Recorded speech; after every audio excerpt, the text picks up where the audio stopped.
Well, good Thursday morning, everybody. Welcome to Daytime Tri-Cities. I'm Amy Lynn, and yes, we are live this morning on location here in downtown Jonesboro. We are celebrating the success of Tennessee Hills. So excited to be here with Stephen Callahan. Thanks for having us out. Amy, always great to see you guys. Thank you so much for coming down and helping us tell our story. And you have quite the story to tell, and that story continues to be written every day, getting longer chapter by chapter. So many incredible successes, and of course, all started right here in Jonesboro. Yeah, it started right here in Jonesboro in the historic Salt House, built in 1840.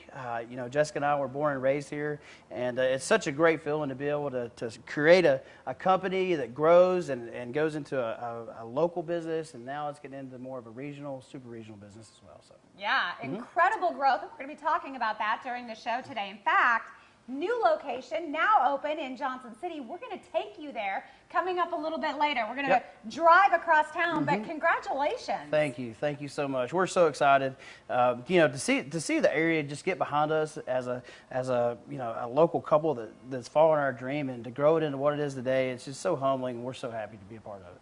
And we're actually in one of the other new areas because you have been extremely busy over the last year, and we're in this new space, which I am loving, really allows people to experience and order some cocktails. Yeah, absolutely. Up to the bar. Absolutely. So we're standing in our new cocktail bar. So the laws have recently changed. So we can actually take our spirits and make craft cocktails. And you can see behind us, this is some of the things we've been working on. It's kind of like going to a brewery and getting a pint of beer, going to a winery, getting a glass of wine. You can now come to Jonesboro and enjoy our spirits right here in town. And of course, the tasting room on the other side. Yep. So this is a whole new addition. Yeah, absolutely. We built this. We started working on it in COVID, it took a little bit to be able to build onto a historic building, but thankfully we were able to pull up some pictures from the past, and this was here. And so, with that being said, we were able to build it back.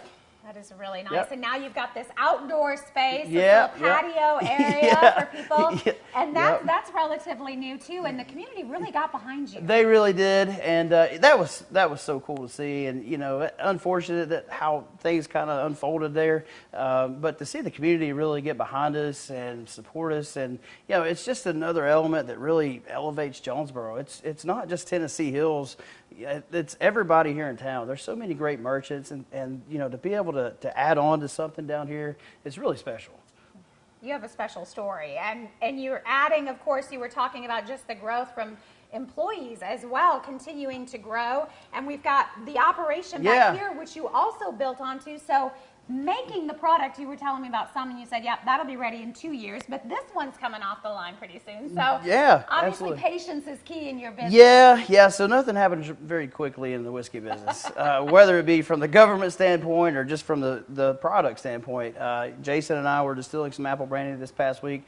We're not going to be able to pull it out of the barrel for another 2 years, but we are working on a product line that we're going to get out this fall, and it's a cream product. And so we'll have like pumpkin pie, we'll have key lime pie, blueberry. So it's the Tennessee Hills Creamery idea, and I can't wait to share it with everybody coming this fall.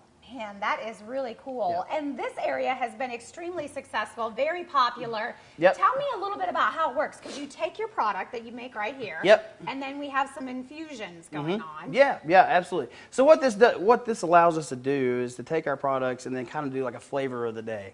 And so like this one right here, it's a dilly pecker, it's dill weeds, cucumbers, makes one heck of a Bloody Mary. So and that can change week to week. Strawberry kiwi, a peachy berry bourbon, blackberry bourbon, and that really kind of gets us into that craft cocktail. It's not just a bar. It's not some place you just come and sit here and slam shots. It's somewhere you can actually come in and we craft a cocktail right here for you.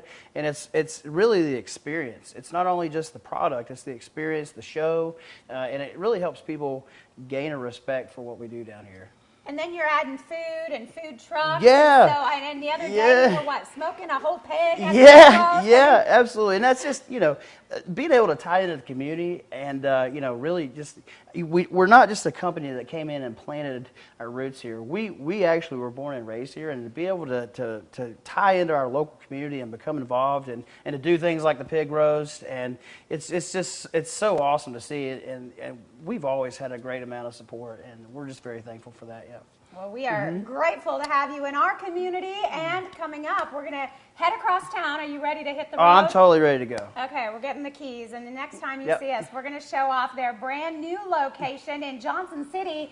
The term is the Brewstillery. There you go. We're going to take you to the Brewstillery coming up next. Chris, right now I'm going to send it back to you in the studio.